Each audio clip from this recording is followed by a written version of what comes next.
Aujourd'hui, on parle de la taille des arbustes. On va répondre aux questions qu'est-ce qu'on taille, comment on le taille et quand on le taille.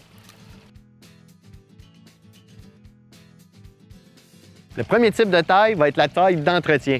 C'est quoi de la taille d'entretien? C'est simple, on fait juste garder en vie notre plante. Donc on enlève les branches mortes, on va enlever les branches malades, on va enlever les fleurs fanées et la fructification. Attention, si on travaille avec des branches qui sont malades, l'important c'est qu'il faut désinfecter notre sécateur entre chacune des coupes. On prend un petit peu d'alcool à friction, on pulvérise sur notre lame et on peut changer d'arbuste à ce moment-là pour être sûr de ne pas propager la maladie d'une branche à l'autre. Comment on va faire notre taille? L'important, c'est que la lame soit toujours du côté de la partie de la plante qu'on veut garder. Donc, on place la lame vers le bas dans ce cas-ci et on taille la contre-lame sur la partie de la branche qui n'est pas bonne.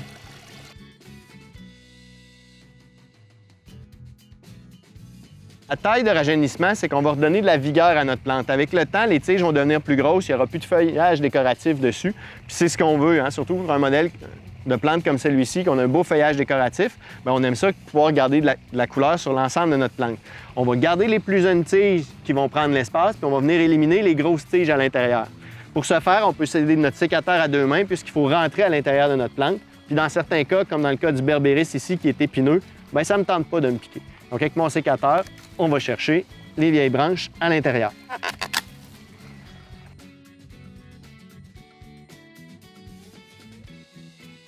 Chez certaines plantes, on va vouloir garder la forme de la plante, ce qu'on appelle son port.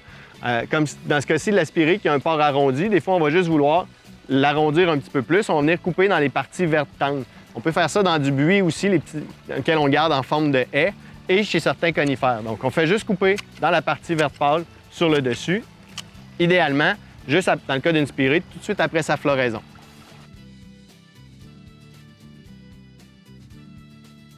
Dans le cas des arbustes à haies, juste chez les feuillus, pas du tout chez les conifères, on va pratiquer ce qu'on appelle un rabattage une fois de temps en temps.